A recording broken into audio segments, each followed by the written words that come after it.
moments later.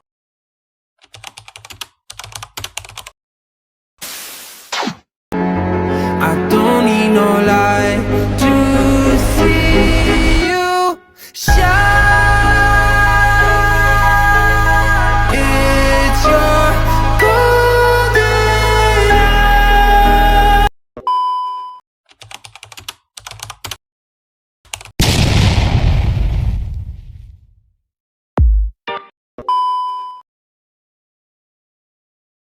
Slamet adalah sebuah gunung berapi yang berada di Jawa Tengah dan terletak di antara 5 kabupaten, yaitu Kabupaten Banyumas, Purbalingga, Pemalang, Tegal, dan Brebes. Gunung Slamet memiliki ketinggian 3.432 mdpl.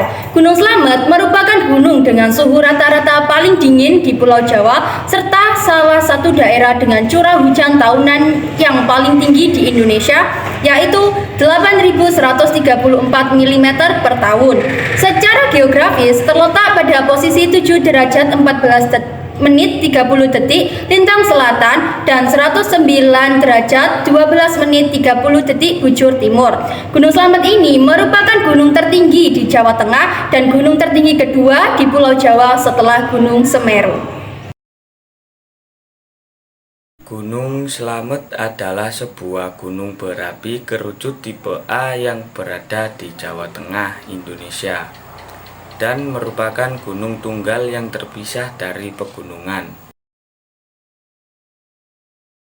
Tipe letusan Gunung Slamet umumnya bersifat magmatik, tapi biasanya bisa diawali dengan letusan freatik. Erupsi magmatik menghasilkan lontaran material pijar yang melanda daerah sekitar puncak di dalam radius 2 km. Erupsi freatik dan hujan abu di sekitar Jawa berpotensi terjadi karena ada gejala vulkanik yang jelas. Gunung Slamet telah mengalami sekitar 24 kali erupsi sejak tahun 1772 hingga 2014. Erupsi terakhir Gunung Slamet pernah terjadi pada tahun 2014 dengan tipe letusan strombolian. Letusan menghasilkan abu vulkanis setinggi 1000 meter dan lahar sejauh 1,5 kilometer. Aliran lahar membakar kawasan hutan di lereng Gunung Slamet.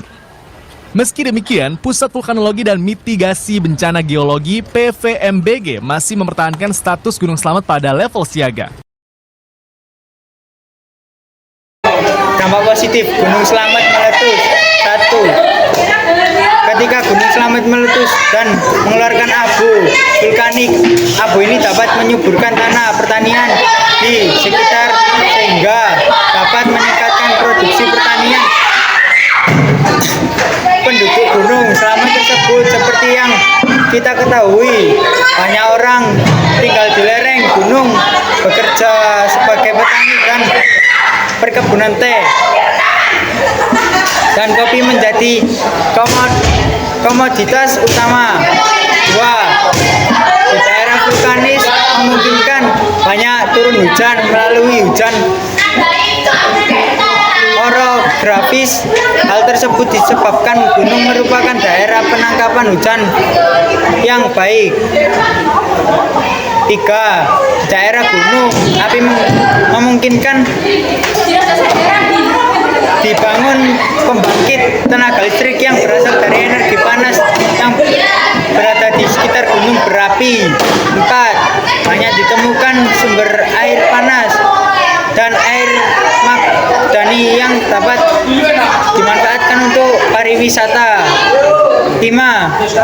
Banyak terdapat aneka bahan tambahan seperti belerang, logam, dan permata yang dapat kita manfaatkan sebagai jalan untuk mendapatkan hasil. 6. Namun kalau kita pahami ketika sudah terjadi gunung berapi akan menjadi sebuah wisata, itu adalah gejala pasca vulkanik, merupakan objek wisata yang menarik. Dampak negatif Gunung Slamet meletus. 1. Pada waktu Gunung Slamet meletus, puluhan ribu manusia dan ternak banyak yang menjadi korban. 2. Gas beracun yang dikeluarkan dari Gunung Slamet sangat membahayakan bagi manusia ketika manusia menghirup gas tersebut. 3. Awan panas yang dikeluarkan gunung dapat menewaskan makhluk dan tumbuh-tumbuhan. 4. Lahar dingin dan panas dapat merusak daerah yang dilalui yang menjadi rata dengan tanah. 5. Bom lapili dan pasir vulkanik dapat merusak rumah, jembatan, dan daerah pertanian. 6. Abu vulkanik bertaburan di angkasa dapat berganggu menerbang dan udara yang dihirupkan manusia akan menjadi beracun. Mitigasi bencana saat terjadi letusan gunung berapi. Tindakan yang dapat dilakukan oleh individu atau masyarakat meliputi: 1. Jika ada evaluasi, pastikan tidak kembali ke kediaman sampai keadaan sudah dipastikan aman. 2. Hindari daerah rawan bencana seperti lereng gunung, lembah, dan daerah aliran lahar. 3. Ketika melihat lahar atau benda lain yang mendekati rumah, segera selamatkan diri dan cari perlindungan terdekat. 4. Lindungi diri dari debu dan awan panas. 5. Pakailah kacamata pelindung. 6. Pakailah masker kain untuk menutup mulut dan hidung. Tindakan yang dapat dilakukan oleh pemerintah atau pihak berwenang meliputi: 1. Membentuk tim gerak cepat. 2. Meningkatkan pemantauan dan pengamatan yang didukung dengan penambahan peralatan yang lebih memadai. 3. Meningkatkan pelaporan tingkat kegiatan menurut alur dan frekuensi pelaporan sesuai dengan kebutuhan. 4. Memberikan rekomendasi kepada pemerintah setempat sesuai prosedur.